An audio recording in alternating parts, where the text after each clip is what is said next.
Have you ever put on a record from, say, 1958 and then followed it up with something from 1968? The difference is staggering. One sounds so clean, so polite. The other sounds like it's trying to tear itself out of the speakers. We're talking about one of the most dramatic shifts in the history of popular music, from this ideal of pristine clarity to raw, fuzzy, distorted power. This wasn't just a simple change in style. It was a complete overhaul of our relationship with sound itself. So what happened? How did this sonic revolution get started? Well, back in the 1950s, the absolute gold standard for any audio engineer or musician was high fidelity. The whole point was to create a perfect mirror of the original performance. The sound coming out of your speakers was supposed to be a completely transparent, flawless recreation of the real thing. And listen to the language here: failure, error, purged. Distortion wasn't a creative choice, it was a technical problem that you had to get rid of. And this lays out the complete 180 that was about to happen. You see, the very things that were considered mistakes in the 50s, the growl of an overloaded amp, the hiss, the scream, those became the new sonic targets of the 60s. The old idea wasn't just tweaked a little, it was completely intentionally shattered. The question is, how do we get there? The first moves toward this brand new sound didn't come out of a sophisticated studio. They didn't come from some new piece of gear. They came from a place of pure frustration, a kind of rebellion, really. It was a physical attack on the very equipment that was supposed to deliver that clean, perfect sound. It all started with moments like these. Back in 1958, a guitarist named Link Wray wanted a dirtier, more menacing sound. So he grabbed a pencil and just started poking holes in the speaker cone of his amplifier. The result was this incredibly fuzzy, threatening instrumental called Rumble. Then, fast forward 6 years, Dave Davies from the Kinks gets so fed up with his amp that he takes a razor blade and just slashes the speaker cone. That act of frustration gave us the unforgettable, jagged guitar riff that powers You Really Got Me. These weren't just musical experiments. They were acts of vandalism against that whole high-fidelity ideal. But to really understand why these distorted sounds started to catch on, we have to pull the camera back. We need to zoom out from the musicians and listen to the world that they were living in. Because during the 1960s, the entire planet was just getting louder, and it was creating a totally new sonic backdrop for everything. There's actually a whole field of study for this, called acoustic ecology. And what it boils down to is the relationship between us and our sonic environment, the sounds all around us. So the idea is simple. If the sound of the world fundamentally changes, then the art that we make to reflect and respond to that world has to change too. And in the post-war era, that environment was changing faster than ever. Think about what was happening. This was the dawn of the jet age. For the first time in human history, the roar of a jet engine became a common sound. Cities were exploding with growth, which meant the constant soundtrack of heavy construction.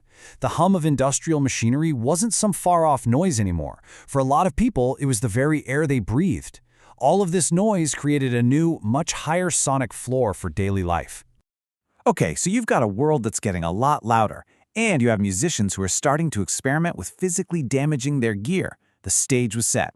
The next step was to figure out how to turn all of that accidental noise into a deliberate, expressive musical language. There was also a very practical problem brewing. The environment of the concert itself was changing. Bands were playing for bigger and bigger crowds, and they needed huge amounts of power just to be heard over thousands of screaming fans. And this demand for pure, raw volume, it had this incredible but completely unintended side effect. You see, when you take an old vacuum tube amplifier and you crank it way past the level it was designed for, it stops being a perfect mirror for the sound. The signal starts to compress and clip. This effect is called saturation. And what was once considered a major technical blunder, overloading your amp, was suddenly discovered to be a source of amazing new tones and a whole lot of sustain. You can really trace the evolution right here. It goes from Link Wray's accidental, menacing sound to Dave Davies' intentional attack on his amp, all the way to artists like Jimi Hendrix. By 1967, on a song like Purple Haze, Hendrix wasn't just creating distortion, he had mastered it. He was using saturation and feedback to make the guitar sing and wail and sustain in ways that sounded almost human. It had become a completely new musical vocabulary. But the biggest reason this new, distorted, noisy sound really took over goes beyond the technology or the acoustics. It has everything to do with the fact that the sound itself was the perfect signal for what was happening in the world. This is the absolute heart of it, that raw, fuzzy, saturated sound of an electric guitar. It felt authentic because, for so many people, the world itself felt broken, distorted, and full of static.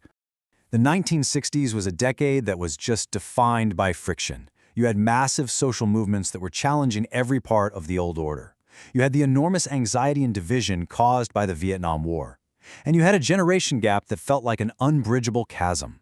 All of this created a kind of psychological noise, and the clean, polite music of the 1950s just couldn't speak to it. So that distortion wasn't just an effect, it was the most honest sound for a very turbulent time. A fuzzy power chord didn't just sound cool, it sounded like the tension that people were actually feeling. It was the sound of a society pushing its own systems past their breaking point. And with that, the journey was complete. What started as an error, something to be purged from the system, became the signature sound of that system breaking down. We didn't just learn to live with noise, we reshaped our entire musical ecology to embrace it, almost as if we needed it to make sense of a modern world that had turned its own volume way, way up. Which really leaves you with one final thought.